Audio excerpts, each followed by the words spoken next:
Goth metal and visual kei these days is a little more rare than it used to be.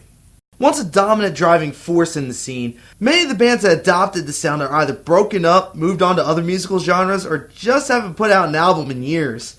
And true, while D has gone back to that genre after spending a little bit of time away from it, it's been a while since we really had any fresh blood to inject something new. Well, now we have Magistina Saga. Formerly known as Guild, Magistina Saga started their career proper in 2011 when they pulled a Linkin Park and named their first album after their old name. Soon after, they signed to Starwave Records and started making a name for themselves by making PVs, performing all over the country, and releasing 2 EPs. Their latest, Two-Facedness of a Tale, continues their drive forward as they strive to be one of the most recognized goth metal bands in visual kei. However, does their ambition result in good music? There's only one way to find out.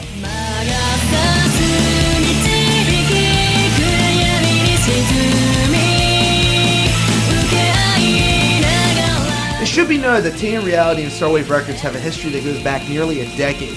While that relationship is strong, when we do our review videos, we strive to be fair and unbiased, and Starwave Records submitted Two-Facedness of a Lie to us with that understanding.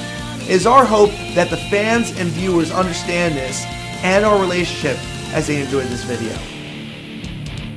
While almost immediately the band is likely to draw comparisons to Evanescence and Lacuna Coil, there are some stark differences between these artists that set them apart.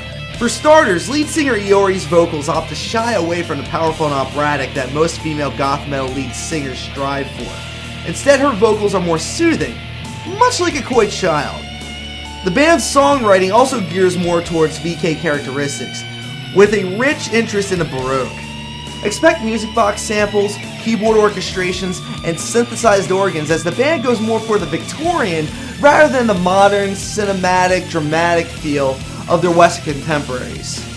Like in the album's opening song, Shadow Game, which paints a picture of a sadistic jester's dance.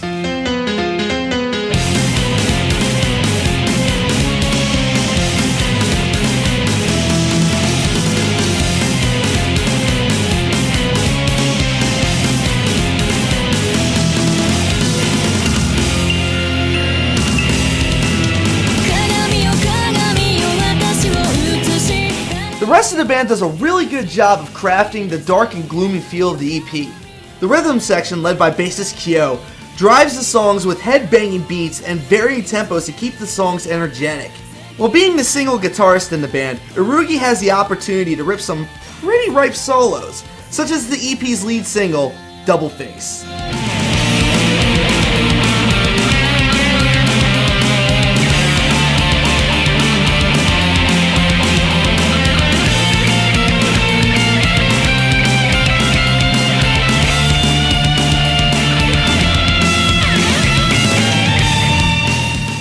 Magistina Saga as a band are still very young, and while they have found a sound that they are comfortable with, there's still a little room to grow. There will be moments that you will be expecting them to do a little bit more to bring a song to its peak or really flesh it out. Instead, some of the songs stay a little flat, piquing your interest, but not really paying off that interest. For example, the downbeat and moody End Room has a chorus that you almost hope is a pre-chorus that would build up to something bigger, but instead drops you off just as momentum builds up.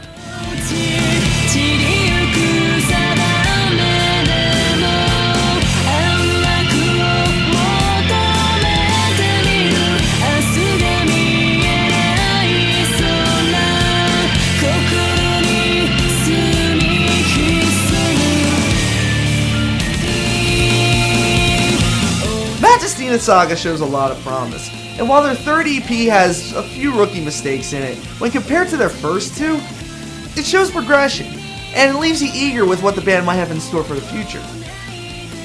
In the meantime, the band leaves you with a very solid indies EP with Two-Facedness of a Tale, which is certain to please you if you are looking to scratch that goth metal itch that has been left vacant for some time.